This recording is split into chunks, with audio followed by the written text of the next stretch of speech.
Hello, I'm Paul Leichuk, founder of Elastic Steel, method of athletic conditioning, easy flexibility, and ZJAX.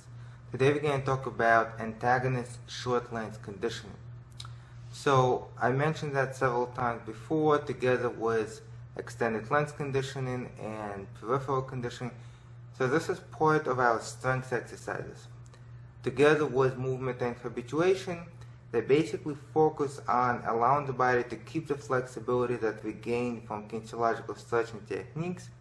And I say this many times by now, you stretch, you get flexible, you warm up, you get a little bit more flexible at the end of the workout, and you want to keep that. You don't want to start from where you started on the first workout. You don't want to start at the same place in the second and third and fourth. You want to start a little bit more flexible. So we have many techniques for that. And antagonist short length conditioning is just one of them. So how does it work? Well, we contract the muscle that is opposite to the muscle that we're trying to stretch. We want to stretch the lats. Well, there's many muscles besides the lat, but let's say we want to stretch the lats in as the extensors of the shoulder by bringing the arm up. So we're going to contract the muscles that flex the shoulder. Upper part of the chest, front of the deltoid. If we're working on a hamstring, and we're going to contract the muscles opposite to the hamstring. Not just the hamstring, but, I'm just saying hamstring for now to make it easier. So the muscles that opposite to that would be hip flexors, upper adductors, right? So basically the flexors of the hip in their short range. So if we're doing a lunge and we contract those muscles, that's their long range. But if we lifted the leg up, we're contracting them that their short range. So antagonist short length conditioning have proven to be a very important part of retaining that flexibility. Of course, besides retaining that flexibility, there's other things that it does.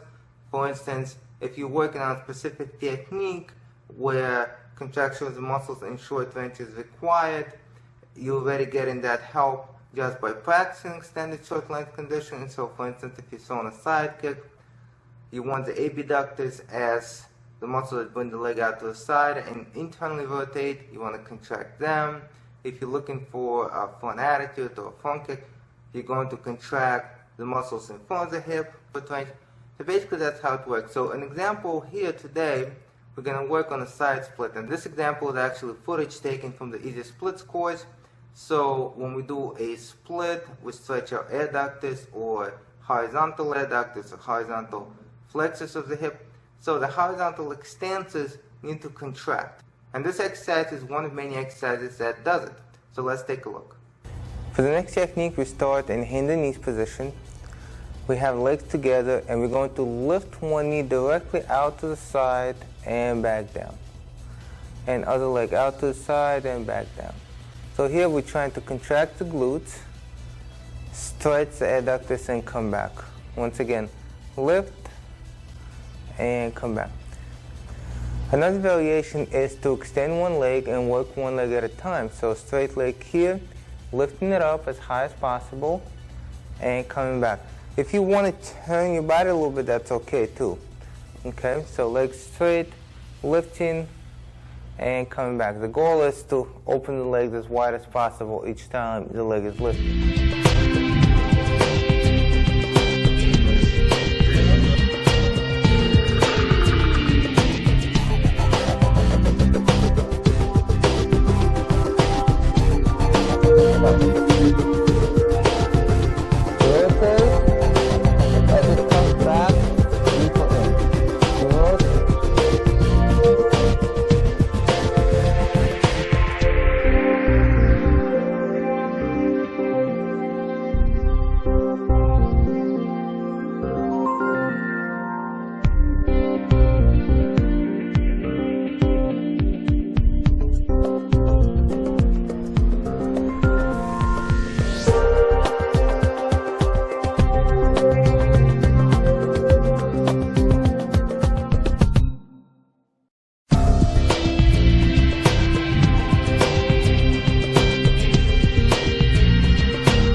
Now going forward, extend that knee, drop it back down, and go back. One more time, extend.